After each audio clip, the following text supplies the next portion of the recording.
So the reason why I bring up this concept of our insides are actually our outsides is to understand why what we call the reproductive organs are actually immunologic organs.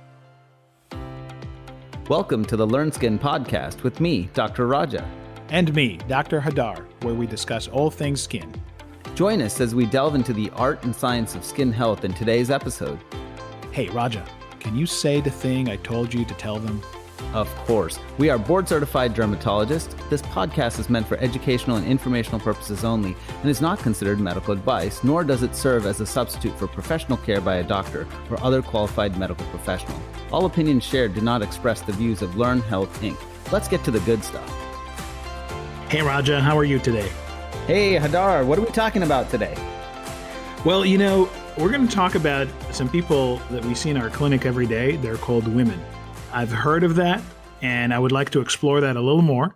But in all seriousness, we definitely see a lot of women patients, and there are some issues, especially with reproductive organs, and how can we interact with immunological function of these reproductive organs in the clinic and try to modulate that and maybe even get to the relationship it has with the skin. So those are the kind of things I'm always wondering when I see patients who need more gynecological intervention. We see things like acne or hidradenitis suppurativa. We know these things are related to hormonal, at the very least, to hormonal changes. But, the two of us guys, I think we need some help. Yes, we do. But, we're lucky today. We have Dr. Sraddha Prativadi, and she's a board-certified ObGyn and in integrative health and medicine. And she's really a functional practitioner. I met her at the AHIM conference, if I remember correctly. And it was just really fascinating to just sit down and talk. And she has a lot of knowledge and wisdom. It's pretty eclectic, wide range of healing approaches in the spectrum from energy medicine to robotic surgery. So welcome to the podcast, Sraddha, and we're really excited to talk to you today. Thank you so much, guys. It's great to be here, Raja, with you. And Hadar, it's great to be with you as well and with the audience today. Did I remember that correctly, by the way? Did we meet at AIHM? I think we did, right? We met at one of the other integrative conferences. Should have been the Integrative Dermatology Symposium, but we met before that even got off the ground. Yes, we did. Actually, you attended my talk, Raja. I was giving a talk. That's called, right. Yeah, it was called the Vagina Soliloquy. And the point I was making in that talk is that the gynecologic organs are actually far more intelligent and perceptive than we give them credit for. And they're trying to communicate with us, but it's kind of like a soliloquy. They're talking, but no one's really listening. And so I was really urging the audience to start to recognize some of the more common gynecologic complaints that women bring to our offices as actually, fundamentally immunologic complaints, and that we can actually immunoregulate and immunomodulate these gynecologic complaints through the largest immunoregulatory organ, which is, well, I guess maybe second to the skin, but, the gut. So it kind of started from there. Yeah, it was wonderful to meet you. I remember that moment very well.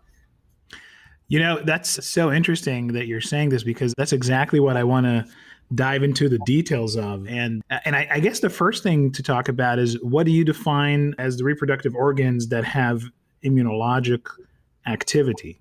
Well, I think it would be kind of cliche to say, well, all of them, Hadar, but, so let's, usually when I have this conversation, I say, well, let's focus on the organs that we typically only relegate to the world of, sexuality or reproduction. So that would be the external genitalia, the vulva, which is a very rich dermatologic site and immunologic site, the vulva, the vagina, cervix, uterus, fallopian tubes. And the reason why I draw attention to that in particular, obviously the immune system is everywhere in the body, and the neuroimmune system is everywhere in the body.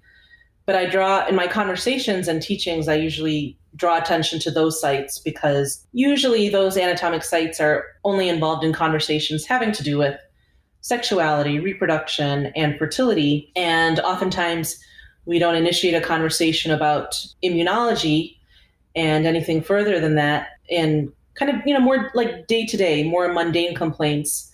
But I think that in my experience, that's exactly where we have an immense opportunity to engage with the women in our society, in our practices, and actually help become part of the movement to reverse this huge burden of chronic inflammatory and autoinflammatory diseases that we're seeing. Wow. Okay. That's a lot to put on the reproductive organ. So let's try to see if we can do this. All right. So tell me maybe a little more about which immunological functions these organs you just listed serve. Sure. So let's kind of go back to very basically just to think about female anatomy. So, there's an interesting concept that one of my anatomy professors shared with us in medical school. And he said, if you can take a pen and not lift the pen, and you can travel along a surface and end up on another surface, they are the same surface. And so if you start, let's say on a person's thigh, on a female thigh, and you take that point and you continue it, up to the vulva, through the vagina, up through the vaginal fornices and through the cervix, through the uterus, through the fallopian tube, you could imagine that you would never have to, quote unquote, take that pen off the paper. So what you're saying is that the thigh is the same surface as the ovaries. I love it. Yeah, so exactly. So our insides are actually our outsides, same with the GI tract. If you trace from your cheek and then into your mouth, you would go all through your body. So actually, technically, the inside of your GI tract is actually outside of the body. So the reason why this concept is really useful is because usually when we're introduced to our current theory of the immune system, there's this whole idea of self and non-self, and this interface between self and non-self, and what is our body and versus what's the outside of our body. And so we know that, these interfaces between what is our body and what is the outside world have to be immunologically rich, because the immune system needs to conduct surveillance and protect the body from invaders, and also if there are infections, obviously deal with the infections. But then also when there's inflammation, the inflammation also needs to resolve as well. So the reason why I bring up this concept of our insides are actually our outsides is to understand why what we call the reproductive organs are actually immunologic organs. It's because if they weren't immunologically rich, then many, many pathogens would just have free passage into our peritoneal cavity, actually. And women everywhere would be having peritonitis all the time. But as we know, we are coming to learn more and more that there is a very rich immune system in these reproductive organs, and not every woman is walking around with peritonitis, and it's because of that immune system that lines the reproductive tract on all of its surfaces. So Sraddha, there's no question. I mean, you've put together beautifully why these organs are immunological, and it makes sense. I mean, the skin, of course, in and of itself has such rich immunology, the mucosa is going to as well. But why don't we shift the conversation to symptoms now? So what would you say are some symptoms that reflect that perhaps a woman's immunology or metabolic status is not at its healthiest? Yeah, absolutely. So I like to take this, so you can structure this in a couple ways, premenopausal, postmenopausal, or you can structure kind of your framework of thinking around anatomy. So I think the anatomic one is probably a good place to start. And we can start with the external genitalia. It actually was a patient who had symptoms in her external genitalia and actually at her vulvar vestibule that really, she just, I think, cracked through my inertia to fully bring my functional and Ayurvedic background, in its full presence into my gynecology practice. If you think we have time, I would love to share that story. That's funny. You actually read my mind. I was about to ask you, how did you even get to think about it? So why don't you start with that story? And then we'll get back to the symptomology, because I think it's fascinating. Most doctors tend to get into the day-to-day activity, not kind of lift their head, so to speak, about the day-to-day burden of patient care, to think a little outside of the box. So yes, please tell us this story. Absolutely. I love telling the story. And I tell the story actually to many of my patients through my current clinical practice. And it really turns the light bulb on for them as well. And it gets them making changes. So I would love to share this story. So many years ago, I was in a private practice in Rochester, New York. And I really loved diving deeper, asking more questions about some of the more common ailments that were popping up. I was particularly fascinated about why the number of vaginitis and vulvovaginitis visits would just skyrocket in the fall and the winter, and in particular parts of the summer. And I couldn't just chop it up to just, oh, it's warm and we're sweating more. So I really started to think about this a little bit more, like what was really causing that? Well, there was one patient that was referred to me, actually my own nurse's sister-in-law. And she was referred to me because she was a postmenopausal patient and she had extreme pain with intercourse. And so she was referred to me and I thought, oh my gosh, this can be really, really challenging. And oftentimes the answer is not very easy. So I saw her and she said, my husband and I have not had intercourse for 2 years. And so when I got to the bottom of her story, it actually was pain with penetration. And there's an area of the introitus, the opening of the vagina that we call the vulvar vestibule. That's oftentimes a site of inflammation and pain and very, very sharp pain. And oftentimes it impedes sexual activity. And in my training and residency, we were pretty much taught that this is essentially incurable. And I thought, oh my goodness, what am I going to do for this patient? So I went just methodically through the workup, got all the cultures and all of that. So initially she had a yeast infection. Okay, treated the yeast infection per standard protocols and all that stuff. She comes back, is still having the pain. I get another yeast culture, vaginal yeast culture, a skin workup as well. No yeast, but she swears up and down. And I've mapped her pain with a Q-tip test, as we often do with vulvar vestibulitis and vulvar pain syndromes. Stone cold, the same place as before.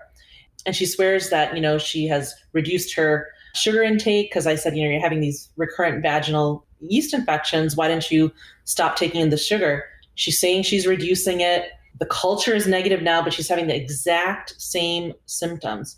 So then I started asking her, okay, you had a yeast infection with me, but tell me what you've done for all these years. And she says, now that I think about it, I've just, had kind of like, bloating and GI issues, and I've had recurrent, yeast infections for years. And my previous provider would just kind of send me off with one pill of diflucan, which is often done, 150 milligrams, totally standard of care, totally okay. And I would become symptom free, but then the symptoms would come back. And then I would get treated again with the 150 milligrams. And I was like, isn't that interesting? I said, well, now you're still symptomatic, but your cultures are negative. I think I'm going to send you over to the university. My own mentor is there. He's wonderful. He's a world-class vulvologist. He'll take really good care of you. She flat out refused to accept my referral to the university. And she said, come on, Dr. Prativadi, your nurse has faith in you. And she says that you know things like in Ayurveda and holistic medicine that other people don't. So can't you put something together for me? So she really put my feet to the fire there. She said, what are the people at the university going to do? And I said, well, they would put you on XYZ medications. Well, what do those medications do? It was almost like the universe was talking to her, now that I think back upon it, And I said, well, they're specialized medications. They require specialized monitoring, and they're actually immunomodulatory medicines. And then that's when the light bulb went off. And she said, well, can't you immunomodulate me in another way? And I said, absolutely. Actually, this is exactly what we talk about in Ayurveda, which is one of the largest surface areas of our body is our gut. And it's a completely immunomodulatory surface. And she said, well, there you go. Can't you do something with my gut or something? And I said, actually, I can.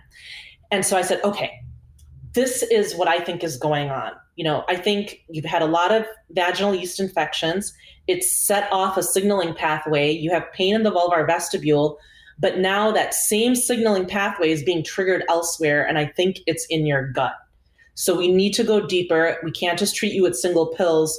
We need to change your diet. I need to treat you for basically a gut infection or a gut colonization with the yeast. But you have to stick with me for, 2 months is usually, the amount of time frame that any of these dietary interventions need to create this immunomodulatory effect. And she said, I'm sold. I said, okay, I don't know where this is going to go. All my colleagues are going to think I'm crazy. Anyway, long story short, comes back less than 3 months later, I put it on an antifungal. We, followed a very disciplined diet, and she comes back 2 months later, and I was like, how did it go? How are you doing? She said, absolutely no pain. And my husband and I have resumed intercourse. And she says, I feel the best I have felt in years. And that's really when the light bulb went off. And I was like, okay, now what are these pathways that are signaling to the vulva and the vagina? And then I started thinking, well, why would the gut signal to the vulva and the vagina? And let me just stop you here, because I just love everything about what you said. And I got to say, it's not an uncommon story that I hear or I personally experience in our community. And I think there's two things I want to highlight. One is the fact that you tried a treatment and it didn't work, and you didn't just try to keep pushing forward. I teach that to my residents all the time. Don't try to push a square through a round hole. If you tried a treatment and it doesn't work, take a step back and think about it. You got to think, okay, what am I doing wrong? Is the diagnosis wrong? Is the treatment wrong? And oftentimes that's when you actually really make progress and breakthrough for your patients, as has happened to you. And the second thing I really, really loved about it is the patient really pushing you just slightly beyond your comfort zone, which I think is so beautiful, because it allowed you to bring all your training and allowed you actually to think. A lot of times in medicine, we're trained to think in ways of algorithms, which, a lot of times are very useful. I mean, gosh, we don't want to go into the OR without a plan, right? But in general, that's where we go to medical school, to teach us how to think. I mean, I was just thinking the other day, probably half the stuff I learned in medical school is probably not relevant anymore. But what I did learn is how to think as a doctor, how to read the literature, and how to look at evidence. And I think that's really what you've been applying here. So kudos on just being open. And I think that's when real things begin to happen for our patients, which is ultimately what we want to serve. Okay, so now I'll let you get back to that connection. So you stopped with the connection between the reproductive organs and the gut, right? Yes, absolutely. And the other thing, Hadar, is that that whole dynamic would not have been possible without that doctor-patient relationship. And this is another highlight of integrative so true medicine, is that the healing happens within the context of that doctor-patient relationship. And also, I think doctors ideally get better in their craft through. Yes, she healed you. She healed you. Absolutely. Oh my God, what a beautiful story. And I just want to make a sidebar comment on Ayurveda, because I think it's very, very interesting that you thought back to the gut from the reproductive organs, because, there are the 7 tissues in Ayurveda, just for people listening. And it goes Rasa, Rakta, Mamsa, Meda, Ashti, Majja, Shukra. And that is blood, plasma, and then you go into bloodstream. So plasma is just that stuff in the gut as it's getting absorbed. Then you have the bloodstream, then muscle, and then you can then have the subcutaneous fat tissue, skin, then there's bone, nerve tissue, and the final tissue is reproductive. And so this whole notion that you had to go back to the gut, that literally is the root cause in Ayurveda, when you have to really go back and think about things. I mean, I have to tell you, Sraddha, what a beautifully told story, first of all. You're a really good storyteller. Thanks, Raja. It's the company that brings it out. Truly, I mean, thank you for allowing me to share this. Hadar, to your point, in terms of, going back to that connection between the reproductive organs or the gynecologic organs and the immune system, this is not unique to females. I'm an OBGYN, so I'm talking about that. I just want to say, to the audience, it's true for men too. I've had conversations with partners and actually even parents of patients who tell me, I like that diet thing that you used on my, daughter, and she got pregnant with this baby. I had this one grandfather say, I was a stubborn SOB and I had a sore throat for, 8 years, and we never were able to have children. I finally got it taken care of. And lo and behold, we have 6 children now, and my throat was causing a problem with my swimmers. And I said, I think you're right. So the more I do this work, the more people are coming out and sharing their stories. And my dream is to, for all of us to work together and really develop a rich research base for it, and develop more of a language around it, and really to shape gynecology into more of a functional immunologic field, because I think that's really where the power is. But to go back to that connection, so, this patient really opened up my eyes And then I thought, oh my gosh, if the vulvar vestibule talks with the gut, I wonder, do the ovaries talk with the gut? Does the uterus talk Yeah. with the gut? Do the fallopian tubes talk with the gut? How do issues in the gut show up as menstrual irregularities or maybe dysmenorrhea? Or how does inflammation that's starting in the gut, show up as vaginitis? Or maybe let me look at my patients who are showing up as vaginitis and vulvitis, and maybe they have GI issues. Maybe they have other issues. So this was about 10 years ago that I really started doing this more and more. And then lo and behold, it turns out, it was actually quite effective for a whole slew of other common gynecologic complaints that usually, our algorithms are, culture, antibiotics, antimicrobials, and so on and so forth. There was one young lady, so she had come in and her vulva were very inflamed.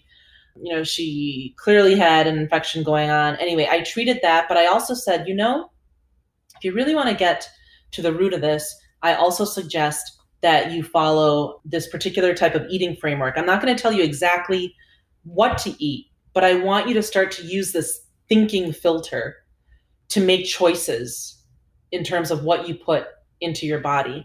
And so, over the years, I started to develop, a general framework for people to explore food through.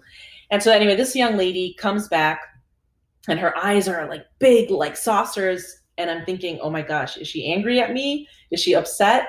And I asked her, is everything okay? And she said, oh my God, Dr. Prativadi, what you put me on, it's different than what any other gynecologist has done with me. And my belly is not bloated anymore. I don't have any abdominal pain. I've lost 12 pounds. My skin is radiant. I can actually see better. I can think better. My memory's better. I get my work done faster.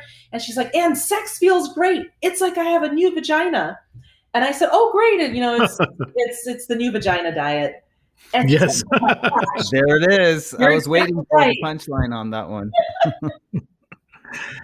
And so, so then I realized that, wow, there's a whole world here. And I wonder what the signaling pathways are.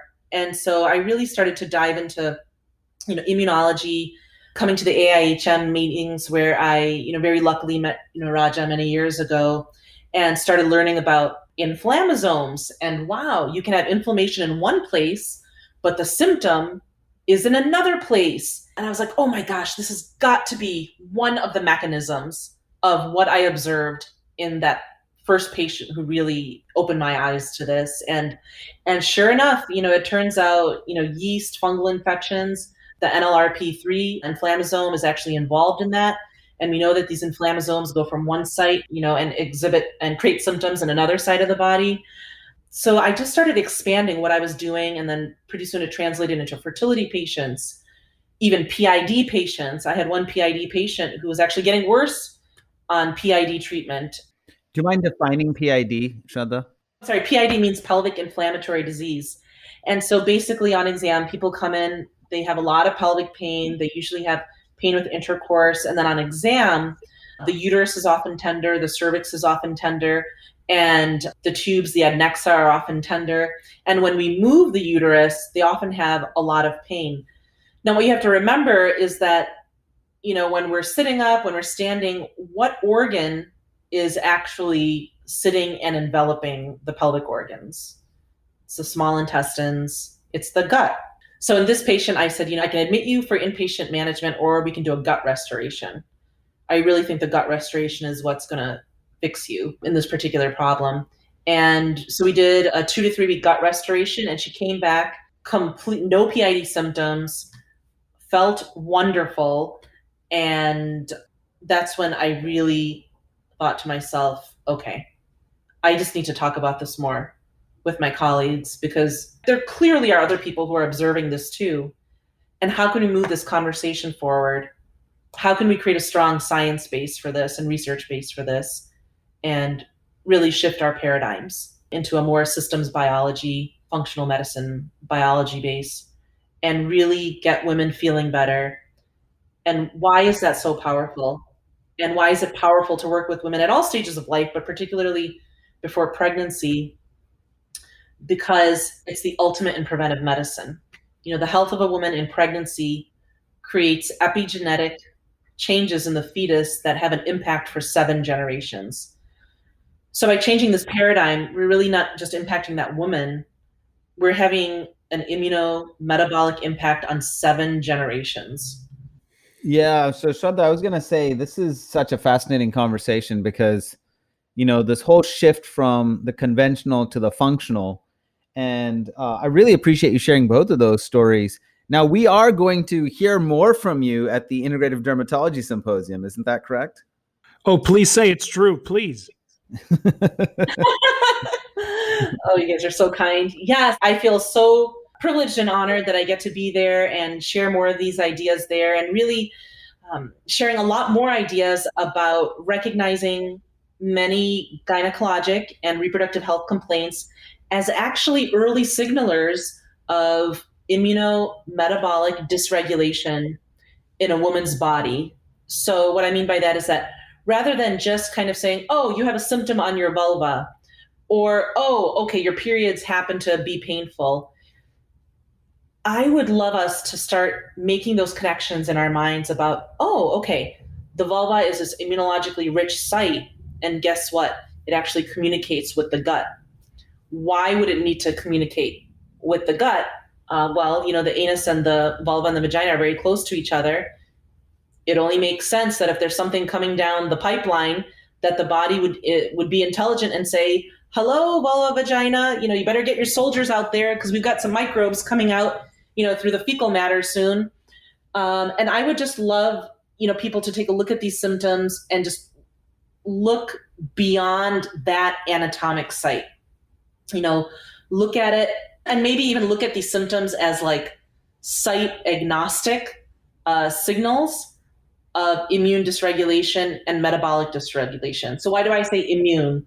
I say immune because the reproductive systems connect back to what's happening in the gut in terms of inflammation, in terms of serotonin, neurotransmitters, all of those things. Why metabolic? Because a lot of metabolic activity happens in the liver, which is also part of the digestive system, but a lot of our hormones are processed in the liver. And the liver oftentimes gets impacted by therapies in gynecology. And so I think we just need to kind of think of, instead of just throwing pills at women, kind of think of, is there a primary issue happening in these immunometabolic organs that is then causing these symptoms? And the gynecologic organs are actually, those symptoms are actually end organ manifestations of something that's happening upstream. And I've seen this many, many times. And I was thinking, oh, maybe it's just, Rochester, I've grown up here and I've kind of just had this conversation here. And maybe I've kind of selected for a practice of people that just, kind of have these complaints, and they're just interested and open to these concepts. Oh no, I've recently moved to a different part of my state, very different educational levels, very different, politically, religiously, and even racially. And might I say, even, their diet is very different. Their kind of like habits are different, but a lot of these same concepts are popping up in the practice. And to my delight, a lot of the things that these patients are observing, they've self-initiated. They've self-initiated their changes in their diet. And then they come to me and say, hey, do you think that maybe my quitting, it actually happened today. There was a young woman, 25 years old. Do you think that my quitting soda in January could have helped my periods, feel better and help the pain go away? I know that sounds crazy, but do you think so, Dr. Prativadi?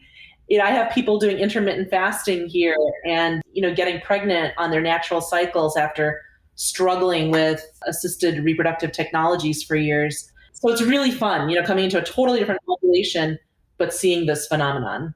Absolutely. And, I think it brings the whole concept of integrative approach to medicine full circle, because at the end of the day, it's one person that we treat. It's not just itemized list of organs and systems. And that holistic approach has been really good to serve both. I know myself, when I practice like that, I feel much better with my relationship with my patients. And of course, and most importantly, the patients get better. And surprise, surprise, it's all connected. I mean, if anything that we learned from the pandemic is that we all need to be healthy, and then a lot of things fall into place. It's not just your skin or just your gut or just your reproductive organ. Hey, Dr. Prativadi, thank you so much for joining us. This has been just the beginning of a journey, I feel. We'll definitely see you again in Sacramento in October for the Integrative Dermatology Symposium. If you haven't registered yet, take advantage of the early rates if they're still applicable, and don't miss any bit of information here. Thank you again for your time, for your expertise, and I hope to see you soon in Sacramento. Thank you so much, Hadar, and thank you so much, Raja. This has really been very exciting to speak with you and very life-fulfilling. Thank you so much. Hey, Raja, what are you doing this October 22nd through the 24th? There's only one right answer to that question: the 4th Annual Integrative Dermatology Symposium. Of course. Now, a question. Are you going to travel all the way to Sacramento, California to meet me in person, or are you going to join virtually in your pajamas? Pajamas in person? Well, you might see me in pajamas at the Sheraton Grand in person in Sacramento, or maybe I'll be in a Jolly Folly costume. Who knows? But I'm excited to chair this hybrid, one-of-a-kind conference with you, Hadar. Well, you know, man, I do love this unique event our team just put together. This is an event that really takes an integrative approach to common patient questions, also an integrative approach to challenging dermatology diseases. We also are going to cover aesthetics and have practical takeaways to start using in the clinic right away, just when you come back. So, you know, this is the kind of information I just can't find with any other meeting. So true. And the good news is it's not just for us. It's for practitioners of all backgrounds, and everyone is welcome. Use our discount code IDS25 at checkout for 25% off registration. And you can find us at www.integrativedermatologysymposium.com. Come say hi and tag us on social if you'll be there. And our tag is @Integrative Derm Symposium. We hope to see you there.